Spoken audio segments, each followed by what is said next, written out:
ഇന്ന് കേരളത്തിൽ മുഴുവൻ വീടിനകത്തളങ്ങളിൽ,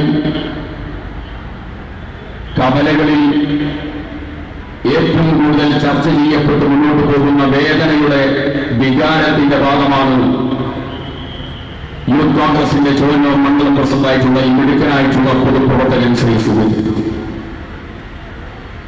അദ്ദേഹം ഒരമ്പലത്തിലെ ശാന്തിക്കാരനാണ്. അമ്പലത്തിലെ ശാന്തിക്കാരൻ എന്ന് പറയുമ്പോ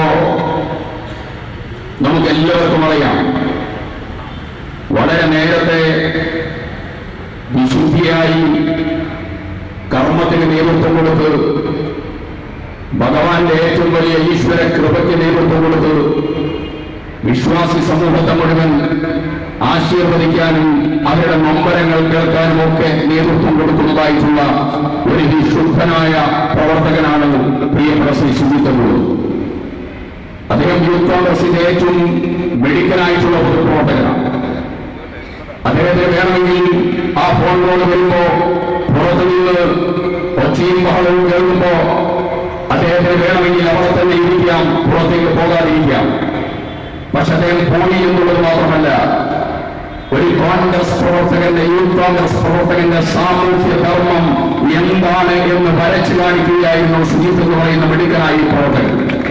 പോലീസുകാരോട് പറഞ്ഞു, ഇവിടെ അങ്ങനെയുള്ള ഒരു പ്രശ്നങ്ങളുമില്ല, നിങ്ങളങ്ങനെ വേട്ടയാടുന്ന നിരപരാധികളാണ്, ഒരു കാരണവശാലും അത് ചെയ്യരുത് എന്ന് പറഞ്ഞപ്പോഴാണ് അദ്ദേഹത്തെ പിടിച്ച് പോലീസ് ജീപ്പിലേക്കിട്ട് അദ്ദേഹത്തിന്റെ ഷർട്ട് അഴിപ്പിച്ച്, അദ്ദേഹത്തിന്റെ മുണ്ടഴിപ്പിച്ച് പോലീസ് വാഹനത്തിൽ വെച്ച് നികൃഷ്ടമായ രീതിയിൽ മർദ്ദിക്കുവാനും, അത് കഴിഞ്ഞ് പോലീസ് സ്റ്റേഷന്റെ മുമ്പിലേക്ക് എത്തുന്നതിന് മുമ്പ് തന്നെ അതിൽ നിന്ന് വലിച്ചഴച്ച് പുറത്തേക്ക് കൊണ്ടുവന്ന് GD ചാർജുള്ളതായിരിക്കുന്ന പോലീസുകാരൻ വന്ന് ആദ്യത്തെ അടിയടിച്ച് ആ പോലീസ് സ്റ്റേഷനിലേക്ക് കൊണ്ടുപോയി ഭീകരമായി ശ്രീ സുജിത്തിനെ മർദ്ദിക്കുന്നത്. ഞാൻ ചോദിക്കുന്നു, ബഹുമാനായ പ്രസിഡന്റ് ചോദിച്ചു, എന്താണ് police? Loyal intelligence courage and efficiency എന്ന് പറയുന്ന പോലീസ് സംവിധാനം, ആ പോലീസിന്റെ ഏറ്റവും വലിയ ധർമ്മം, ഉത്തരവാദിത്വം മനുഷ്യന്റെ ജീവനും സ്വത്തിനും സംരക്ഷണം കൊടുക്കുക എന്നുള്ളതാണ്. ആ സ്വത്തിനും ജീവനും സംരക്ഷണം കൊടുക്കേണ്ട പോലീസ് പിണറായി വിജയൻ എന്ന് പറയുന്ന മുഖ്യമന്ത്രിയുടെ കയ്യിലെത്തിയപ്പോ ഇന്ന് എവിടെ എത്തി എന്ന് ചോദിച്ചാൽ, സ്വത്തിനും ജീവനും സംരക്ഷണം കൊടുക്കേണ്ടവർ മനുഷ്യ കബന്ധങ്ങളെ സൃഷ്ടിക്കാനുള്ള പ്രവർത്തനങ്ങൾക്ക് നേതൃത്വം കൊടുക്കുന്ന കശ്മലന്മാരും ഗുണ്ടകളുമായി മാറുന്നു എന്നുള്ളതാണ് ഏറ്റവും പ്രധാനപ്പെട്ട കാര്യം.